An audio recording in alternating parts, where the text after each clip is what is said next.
First, I want to say thank you so much for Dr. Simonson and downloading that beautiful information you gave him. Yeah. I was there, and as I listened to the Genesis, it was beautiful. Yeah. Everything that you said today was just right on time. So step 1, step 5, I was in a step 5 moment, and I was recognizing, oh, wait a minute, this is a step 5 moment. I don't have to get all caught up in this. And then I found myself jump over to step 1 because I kind of lost it, and I allowed it to take over my emotions. And well, don't psychoanalyze that, and don't explain it, and don't try to justify it. When you say, I'm not as good at step 5 as I want to be, but the reason I was in step 1 was this reason and this reason and this reason, we say, blah, blah, blah, blah, blah, blah, blah. That's not helpful. So say it in a way that's helpful. I'd like to determine, I'd like to be aware of whether I'm in a step 5 or a step 1 moment, and both are okay. I just prefer step 5. I do. And that's exactly what I felt like. Yeah. I prefer step 5 and the fact that I recognize it, and then I could choose my thought. And what I'm trying to get better at is recognizing the difference between... But hear the difference. When you're in a step 5 moment, that means you're already tuned in, tapped in, turned on, because you practiced the receiving mode in step 3 and step 4. Now you've got the momentum going. So you're tuned in, tapped in, turned on. And now what you're receiving is the perspective that your inner being is having about the very contrast that you are now witnessing. And your inner being, first of all, adores the contrast. Next of all, realizes the value of it. There's no resistance then. It feels good. This is how contrast feels good. Can you imagine you're a painter and you've got your palette of paint and they're all lined up on the palette, and here's your canvas over here, and there's all this variety, and you say, oh, no, no, no, no, no. I do not want all this contrast. I choose one color. Well, what a limiting painting that's going to be.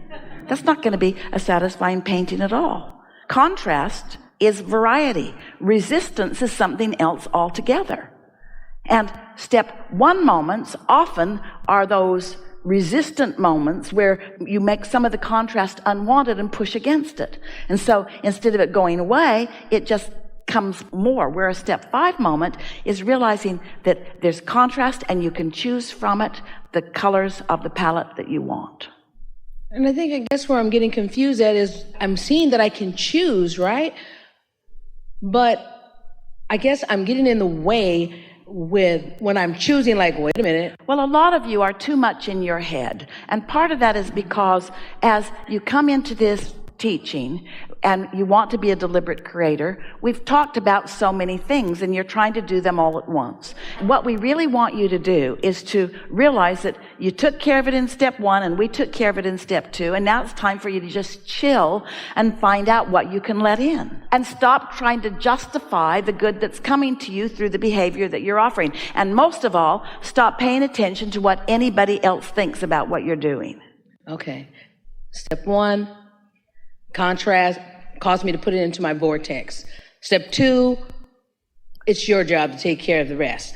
And we are so good at our job. You should see the steady attention that we have on what you want, and you should see the cooperative components that have come.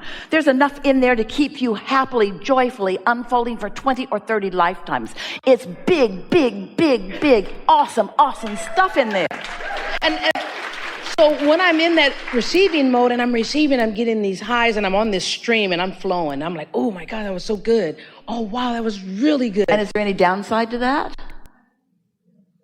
Is there no? Well, it felt like you were leading up to something. What it was so good, and I want to be better practicing the flow.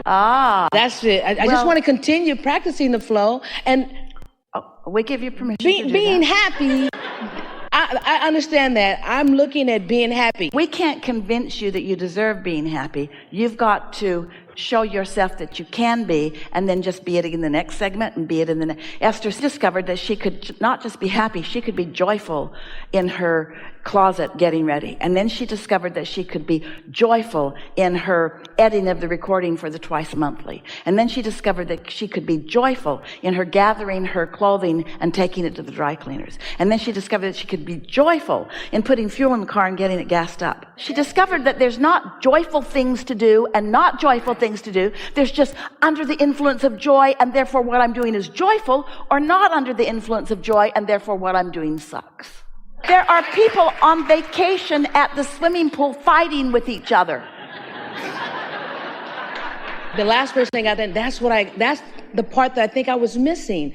How to be joyful in that moment now, no matter what is coming to me. And that just lit up for me. You just got to play with it until nothing else will do. You've just got to have enough joyful moments. One of the early things that would come up in gatherings like this, people would say, as we would encourage them to meditate and allow their vibration to rise, we would say the thing that you're most going to notice is your sensitivity to your alignment is going to be keener, which means when you're in alignment, it's going to be sweet, but when you're not going to like it so much. It makes you more sensitive to what you're doing vibrationally. This sensitivity at first might be a little uncomfortable, but once you calibrate it, once you notice thought and feeling, and you get better at directing your thought, and what you discover that the better at directing the thought is not directing the thought, it's putting yourself in a position where you can receive the thought. It's a big distinction.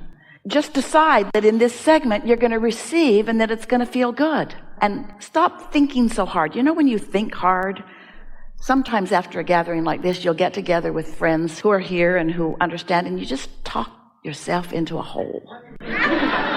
Just trying to figure it out. What'd you learn? Oh, I learned this and this and this. Well, just give it a rest. There are just a few things that you want to know. Do you accept that there is a vortex? Yes. Do you accept that your inner being is there and tending to it? Yes. And that everything that you want is all in the state of becoming? Yes. And that your work singularly is to tune into that? Yes. Well, then what's the big deal? What's the big deal, really?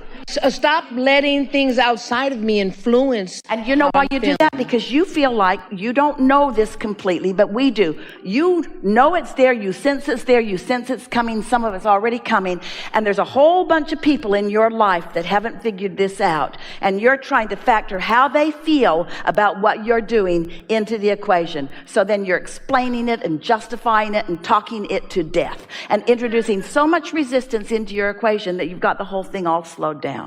When you open to this kind of energy, Esther and Jerry used to tease that they should put this on the disclaimer that you sign when you come in that says all the things that make this flow more easily. Oh, and by the way, you can't go back. You're going to tune in to who you really are, which means you're going to have to pay a little attention to staying up to speed with who you are, because you're not going to ever be able to stand not staying up to speed with who you are. Yeah. And so just be up to speed with who you are, and stop beating up on yourself and others, and stop needing the world to be different so that you can feel better, and stop needing your world to be different so that you can feel better. Just decide right now, under these conditions, I can feel good or not. That's all. Instead of saying, well, if these conditions were different, then I would feel better. That's how you introduce resistance to the equation. You can feel good. You can feel good. You can feel good. It's just a matter of directing your thought, and you're getting better and better at it. Now we're in the category of working too hard at this. Yes, that's it. I've been working too hard at it, and I've been allowing the things outside of me, and like you said, what people are saying. So stop right now and tell us the new intention. My new intention is to be happy in this moment. And how are you going to do that? I'm going to be where I'm at, and I'm going to enjoy it. And what does that mean? That means wherever I go, and I'm going to segment intent. I'm going to make an intention of what I would like to do. I'm going to make a decision. And what are you going to do when somebody who knows you walks into your experience and delivers a problem that they've delivered to you on many occasions and expects a certain response from you? What are you going to do? Are you going to give them that response, or are you going to understand something different? Just let them talk. I don't want to be a part of it. But you know what that right there depends on? It depends on how tuned in you were when they came. Exactly. You got to get out ahead of it. Because if you didn't get out ahead of it, when they walk in, you're going to go right where you always go. But if you're tuned in, tapped in, turned on, then they look different. They're just cute. They're just cute. They don't really understand, but they're just cute. It's like someone's learning to walk and they're not very good at it yet and they just fall down. You don't say, get up, you little dummy. You just let them find their balance. They're just cute. They're just cute. They're finding their balance and they're watching you walk. That's why they even want to walk, is because they're watching you. They watch you be happy. They watch you chill out. They watch good things come to you. They watch you be easy about things. They watch you laugh heartily. They watch you change. They watch you evolve. You don't let them hold you to the old standards that you used to be at. This is the thing that Esther's understanding. She's talking to Jerry about it all the time. Okay, Jerry, I'm going to think about this the way you're now thinking about it, and I'm not going to keep that rule that we promised we'd always keep, okay? You have to let yourself evolve. And where you're evolving to is joyful moment. And just because somebody's eating out of the dumpster doesn't mean that you shouldn't be happy about your new red car. This is a really good time for segment research.